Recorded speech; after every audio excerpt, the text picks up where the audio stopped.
ಅದ್ರ ಸಲುವಾಗಿ ನಾವು 5:28 ಮಹಾನಗರ ಪಾಲಿಕೆ ನಾವು ಯಾವ ಏನು ಸರ್ವಸಾಧಾರಣ ಸಭೆ ಅಲ್ಲೇ ಕೂತು ಅವ್ರನ್ನ ಕಾಯ್ದೀವಿ, ನಿರೀಕ್ಷೆ ಮಾಡಿದೀವಿ. ಇವು ಏನು ನಮ್ಮ ಚುನಾವಣಾ ಏನು ಅಧಿಕಾರಿಗಳು ಬರಲಿಲ್ಲ.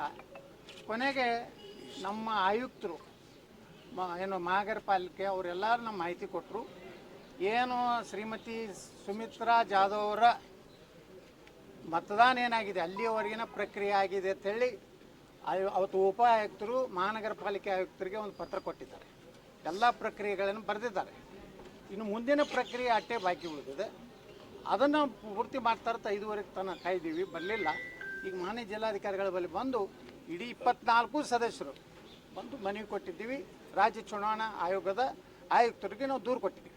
ಈಗ ಚುನಾವಣೆ ರದ್ದುಗೊಳಿಸಿದ್ದಾರೆ ಅಂತ ಹೇಳಿ ಸಚಿವರು ಹೇಳಿಕೆ ಒಬ್ಬ ಜಿಲ್ಲಾ ಉಸ್ತುವಾರಿ ಒಬ್ಬ ಪ್ರಬುದ್ಧ ರಾಜಕಾರಣಿಯಾಗಿ ಈ ರೀತಿ ರಾಜ್ಯದ ಜನರನ್ನ ತಪ್ಪು ಹಾದಿಗಿಳಿಬಾರ್ದು. ಅಲ್ಲೂ ಹಾಗೆ ಮಾಡಿದ್ರು.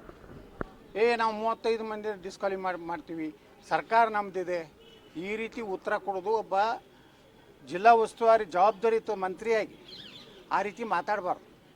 ಅವ್ರು ಹತಾಶೆ ಆಗ್ಯಾರ. ಅವ್ರು ಇಡೀ ಚುನಾವಣೆ ಬುಡಮೇಲೆ ಮಾಡಬೇಕು ಅನ್ನೋಂಥ ಕುತಂತ್ರ ಮಾಡಿದ್ದಾರೆ. ಅದು ಸಾಧ್ಯ ಆಗೋದಿಲ್ಲ. ನ್ಯಾಯಾಲಯ ನಮ್ಮ ಇಲ್ಲಿ ರಕ್ಷಣೆಗೆ ಬರ್ತದೆ, ಅದು ವಿಶ್ವಾಸ ಇದೆ. ನಾವು ಯಾವುದೇ ಪರಿಸ್ಥಿತಿಯಲ್ಲಿ ಜಿಲ್ಲಾ ಉಸ್ತುವಾರಿ ಸಚಿವರ ಈ ಹೇಳಿಕೆ ಬಾಲಿಶತನವಾದದ್ದು ಅತ್ಯಂತ ಉಗ್ರವಾಗಿ ಖಂಡಿಸ್ತೀವಿ. ಮತ್ತೆ ಸರ್, 3 ಕಾಂಗ್ರೆಸ್ ಸದಸ್ಯರನ್ನು ಬಿಜೆಪಿಯವರು 3 ದಿನಗಳ ಕಾಲ ಕಾಂಗ್ರೆಸ್ ಸದಸ್ಯರು ಅಲ್ರಿ ಅವ್ರು ಎನ್ಆರ್ ಹಾಸ್ಟೆಲ್ನಾಗ ಇಟ್ಟು 2 ಪಕ್ಷೇತರು ಮೇಯರ್ ಉಪಮೇಯರ್ ಅವ್ರದ್ದು ಸ್ವಂತ ಇಲ್ಲ ದಮ್ಮು.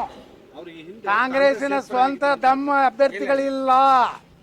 ಅವೆಲ್ಲ 2 ಪಕ್ಷೇತರ ಗಿರಿಕಿಗಳು. ನಮ್ಮ 2 ಭಾರತೀಯ ಜನತಾ ಪಾರ್ಟಿ ಗಿರಿಕಿಗಳು.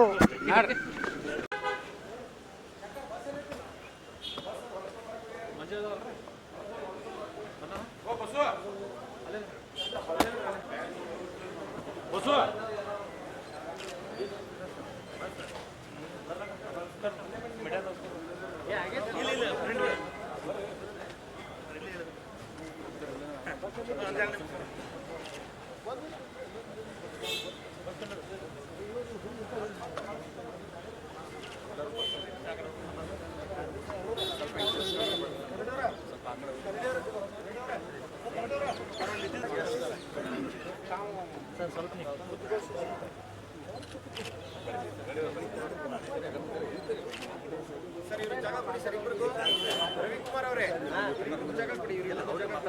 ಆ ಕಡೆ